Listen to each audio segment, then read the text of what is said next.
러시아와 우크라이나 전쟁이 이제 종전을 향해 가고 있는데 여기에 파병한 북한 움직임도 좀 종합적으로 한번 살펴보는 시간 갖도록 하겠습니다.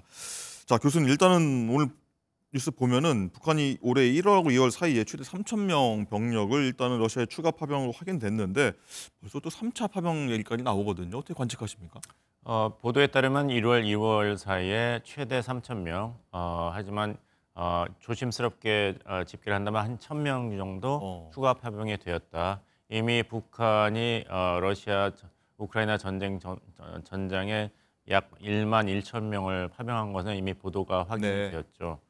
그러면 왜 추가 파병을 이렇게 서둘러서 했는가? 왜냐하면 이제 추가 파병이 이루어진 것이 약 3주밖에 걸리지 않았습니다. 네, 과연 3주 안에 1,000명에서 3,000명을 그렇게 급하게 병력 추norm과 재편, 마무리가 제대로 됐겠냐 이런 추측이 나오는 게 바로 이런 이유입니다. 예, 그만큼 북한군이 전장에서 총알바지로 쓰러지기 때문이죠. 예, 이런 말씀 드리기 그렇습니다만 해외 군사 전략 전문가들은 북한군이 우크라이나 전장에 제대로 적응할 훈련을 받지 못했기 때문에 한반도 전장이라든지 옛날 한국 전쟁식의 교리를 따르고 있다. 따라서 사실상의 고기 분쇄기 총알바지 역할을 하고 있는데 네, 러시아군이 이거에 대해서 적절한 어떤 지원을 해주지 않는다. 이런 지적이 계속 나오고 있어요. 예, 얼마 전에 우리 국내 언론 매체와 포로가 된 북한군 2명이 인터뷰를 했지 네, 않습니까? 그 맞습니다. 내용을 보시면은 이 턱 부상을 당한 그 북한 병사가 우리가 드론 때문에 빨리 뛰고 하는데 음, 러시아군에서 뒤에서 화포 지원만 해줬어도 우리가 네, 이렇게 속절없이 당하지는 않았을 텐데 이런 얘기를 하고 있어요. 네, 그러니까 이제 러시아군에서는 가장 격전지인 크루스크에서의 전장에서 북한군을 사실상 총알바지로 그냥 사용하고 있는 상황입니다.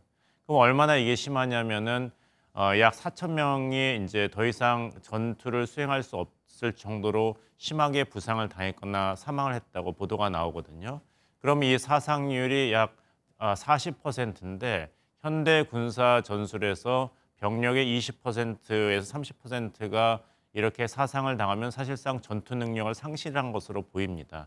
그래서 이제 충원을 해야 되죠. 네, 이것이 얼마나 말도 안 되는 사상률이냐 말씀드린다면 베트남 전쟁 때 음, 참전한 미군의 사상률이 어, 2.5%였습니다. 2.5%. 예, 한국도 약 7년 동안 베트남에 참전했지 않습니까? 네, 그때 우리 군의 사상률이 아, 1.4%였습니다. 근데 지금 말씀드리는 거는 적어도 20% 아니면 네, 40% 사상률이기 때문에 네, 그 영국의 군사 전문기관에서 예측한 대로 이렇게 하루에 적어도 북한군 사상이 92명 정도 나온다면은 4월이면은 1차 파병군 1만 2천 명이 다 괴멸될 것이다. 음, 이게 현실로 계속 진행되고 있으니까 네, 지난 3주 동안은 사실상 북한군이 전장에서 사라졌습니다. 왜냐하면 재편을 해야 되니까요. 너무 사상자가 많아서 편대 구성이 안 되는 것이죠. 음, 그리고 이렇게 서둘러서 1,000명에서 3,000명 정도 추가 파병을 김정은 정권이 서둘러서 한 것입니다. 네. 조금 전에 말씀하실 때 국정원이 뭐 추가 파병 규모를 파악 중이다. 예. 지금 현재 이런 얘기가 좀 들어왔다는 소식도 전해드리고요. 어쨌든 이렇게 북한 김정은이 계속 총알바지 형태로 북한군을 보낸다고 하는 그런 정황에 대해서 이유가 뭐냐?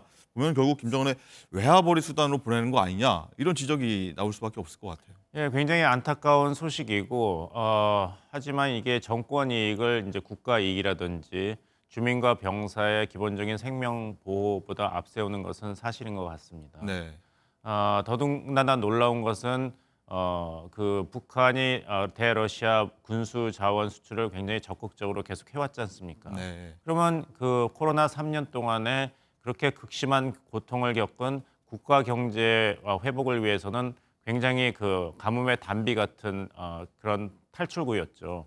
거기에 더해서 이제 병력까지도 이렇게 보냈지 않습니까? 러시아군이 받는 그런 그 소득 월급의 2,000달러에 미치지 못하는 돈을 받으면서 갔는데 사실 이걸 북한 병사들이 그대로 받는 것이 아닙니다. 다 음, 이제 북한 당국에 직접 가는데 여기서 또 그 러시아 측에서는 국제 통화인 달러라든지 유로로 이것을 결제하는 것이 아니라 물자라든지 네, 에너지라든지 뭐 화학 비료, 곡물 아니면 러시아화인 이제 루블화 결제를 고집합니다. 그렇다면 이제 국제 시장에서 이것이 통용이 잘 안 되기 때문에 김정은 정권이 지금 위기를 겪고 있는 그런 물가오라든지 그런 북한 그 통화의 이제 평가 절하를 막을 길은 없는 것이죠. 그리고 놀라운 것은 지난달에 이제 그 최고인민회의에서 총리가 지난해 2024년에 국가 살림에 대한 보고를 했지 않습니까? 네. 그렇다면 이렇게 병력도 보내고 그동안 포탄이라든지 미사일까지도 러시아에 지원을 했으면 돈을 많이 벌었을 텐데 다른 해보다 2023년도에 북한 정부가 예산이 마이너스였습니다. 집행이. 그렇다면 그 많은 돈이 다 어디로 갔는가?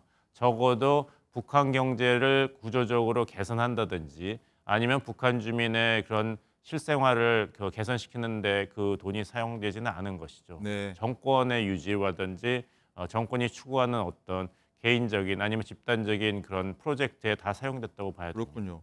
그리고 또 이 상황이 이렇자 북한 군 입대 대상자들이 이제 자해까지 하면서 군대를 좀 안 가려고 한다. 뭐 이런 현상도 있다고 하더라고요.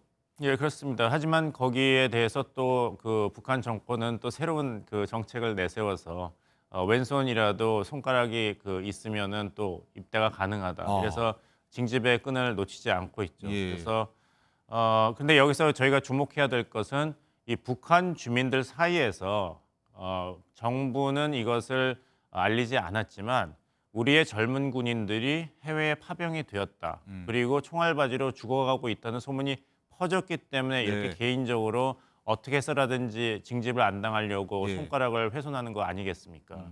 그렇다면 이미 북한 정권의 철저한 노력에도 불구하고 주민들 사이에서 소문이 퍼지고 있다. 이렇게 봐야겠죠. 그렇군요. 좀 안타까운 소식인데 김정은이 최근에 또 군사 학교를 많이 좀 시찰하고 있다고 합니다. 어제 저희가 살짝 전해드린 바가 있는데 어제 또 북한에서는 이를 또 대대적으로 보도를 했습니다. 어떤 내용인지 한번 들어보시죠. 경애하는 김정은 동지께서 강건 명칭 종합군관학교를 현재 지도하셨습니다. 김정은 동지께서는 열광의 환호에 답례하시며 전투적 인사를 보내시었습니다. 학생들의 격술 시범 출연이 있었습니다. 자기들의 전투적 기백을 힘있게 과시했습니다. 김정은 동지를 격정 속에 발해워드리며 전체 교직원들과 학생들은 군사교육 사업의 뚜렷한 견역적 성과로서 우리 군대의 기충 공고화 실적.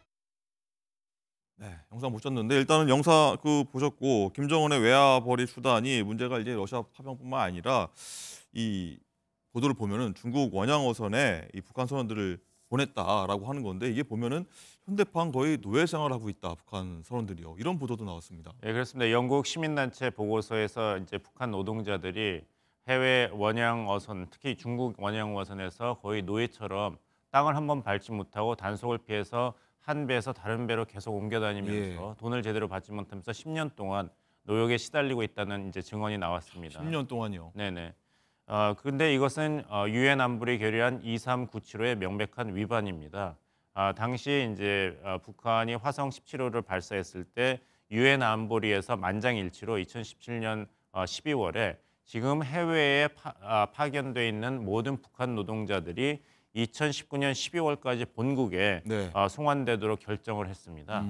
그래서 이제 북한에서는 코로나 3년 동안에 이제 상황을 들어가지고 그런 노동자 해외 파병되는 북한 노동자의 본국 송환을 사실상 늦추고 있었는데 이제 코로나가 끝났지 않습니까? 하지만 그것과 상관없이 2397호의 위반을 감행하면서도 북한이 계속해서 외화 벌이의 수단으로서 이렇게 군인뿐만 아니라 노동자들도 계속 사용하고 있다는 것이 이번 보도에서 드러났습니다. 네, 월 7만 원 수준의 임금.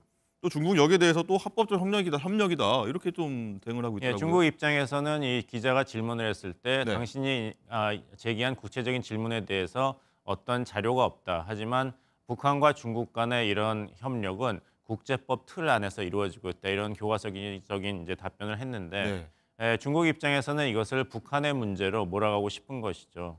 예를 들어서 이제 만주 지역에 있는 숨어 있는 북한 탈북민을 그런 난민으로 규정하지 않지 않습니까? 경제적으로 잠깐 있는 떠돌이라고 규정해서 이런 난민협약 국가로서의 중국의 책임을 회피하려는 이런 외교 공세를 중국이 계속 벌여왔는데 비근한 예로 이것은 이제 북한에서 해명할 문제다, 처리할 문제다 이런 식으로 중국 외교부에서 대답을 했습니다. 그렇군요. 자, 외화벌이 얘기를 좀 더 얘기를 하고 있는데 최근에 또 보도 보면 이런 것도 있었습니다. 2조 원대 역대급 이 비트코인 해킹 사건이 났는데 배후로 북한이 지금 꼽히고 있다 이런 보도인데, 자, 교수님 이 북한의 해킹 실력이 어느 정도길래 2조 원대 비트코인 해킹을 했을까요? 대단한 액수죠. 이 해킹을 사이버 전사라고 한 것은 사실 김정은 정권 때가 아닙니다. 그 전대인 김정일 정권에서도 이런 사이버 테러 해킹 능력은 핵무기와 버금가는 우리 국가안보의 중요한 수단이라고 이야기해서 예. 중국 내에서 젊은 해커들을 암암리에 적극적으로 북한 군부에서 양성을 했습니다. 그래서 양성된 이 소위 사이버 전사들의 활동을 우리가 지금 보도를 통해서 알고 있는 것이죠. 그래서 이런 암호화폐를 탈취해서 아니면은 외국의 중앙은행을 탈취한 다음에 그걸 가지고 물밑 협상을 해서 외화를 벌어들이는, 아까 말씀드린 대로 북한 정권을 돈을 유지할 수 있는 방법은 두 가지입니다. 네. 이런 사이버 테러를 통한 암호화폐 탈취. 네. 두 번째는 사람 팔이입니다. 군인을 팔든지 노동자를 계속 팔고. 말씀해 오셨던. 예, 그건 개인적으로 받는 것이 아니라 다 북한의 중앙 정부로 그대로 들어가기 때문에 북한 경제 회복이라든지 주민의 삶의 질 향상에는 전혀 도움을 주지 못하는 네. 것이죠.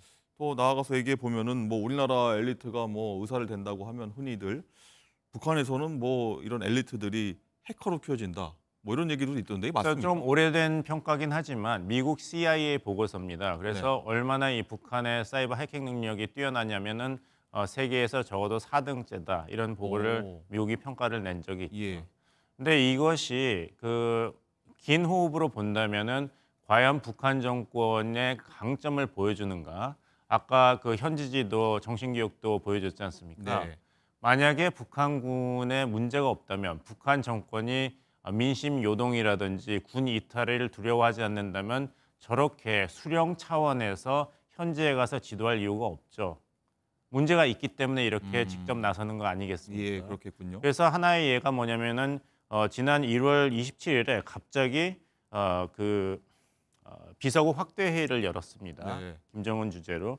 그래서 무슨 얘기를 했냐면 지난 24년 1월에 김정은이 발표한 지방발전 20승 10승 정책을 하는데 거기서 비혁명적 행위가 발견되었다. 음주 접대를 했다는 겁니다. 네. 간부들이. 그리고 지역 주민들에게 고통을 주고 그들의 재산을 마구 침해했다고 해서 특대범죄라고 처벌을 했는데 온천군과 이시군입니다. 예. 근데 이제 당한 사람들은 정말 억울한 거예요. 왜냐하면 그 지방발전 계획을 발표하면서 너희들이 알아서 성공해라. 중앙정부에서는 지원을 해줄 수가 없다고 한 거예요. 그러니까 지방항군들이 성공은 해야지 처벌을 피하니까 네. 지방 주민들의 이제 고해를 쥐어짠 겁니다. 그래서 성공해서 건설을 하고 김정은이 시찰을 하고 칭찬을 하니까 끝나고 소위 작은 파티를 열었는데 그것에서 민심들이 막 불만이 터져 나오니까 그것을 간부들의 잘못으로 돌린 것이죠. 그래서 북한 면면을 보면은 네. 그렇게 탄탄한 구조가 아니고 많이 흔들리고 있습니다. 그렇군요. 북한 실상이 이렇군요. 자, 마지막으로 이것도 아마 외화벌이 일환이지 않을까 싶어서 한번 여쭤보는데, 최근에 북한이 서양 관광객들을 받기 시작했어요. 뭐 본격적으로 문을 열었다 이런 평가도 나오거든요. 이 시점에 문을 연 이유는 뭐라고 보십니까? 뭐 트럼프 효과라고 보시면 되겠습니다. 트럼프 대통령이 참 김정은 그런 총비서의 이름을 여러 번 대선 캠페인 때도 얘기를 했고 예. 대통령 취임식 때도 주한미군을 이렇게 큰 스크린에 보이면서 김정은은 잘 있냐 얘기했지 않습니까? 그러면 시청자분들께서는 기억하시겠지만 그러면서 김정은이 원상갈마에 큰 콘도가 있지 않냐는 얘기를 했습니다. 네. 정말 부동산 재벌 같은 얘기인데 김정은의 꿈입니다. 원상갈마 마식령을 국제 휴양지로 만들어서 자기 고향에서 이제 계속 매년 돈벌이를 하고 싶은데 네. 그러려면 트럼프 정부가 그것을 허락해 줘야 되기 때문에 그것을 미국은 계속 이용하고 있고 북한은 그것을 절실히 바라고 있기 때문에 일단 초기 테스트 차원에서 관광객이 해외에서 오는 것을 일종의 그 시험 운전이랄까요? 그것을 하고 있는 것이고 또 이렇게 된다면 이제 러시아에서도 이것을 지원할 확률이 있죠. 알겠습니다.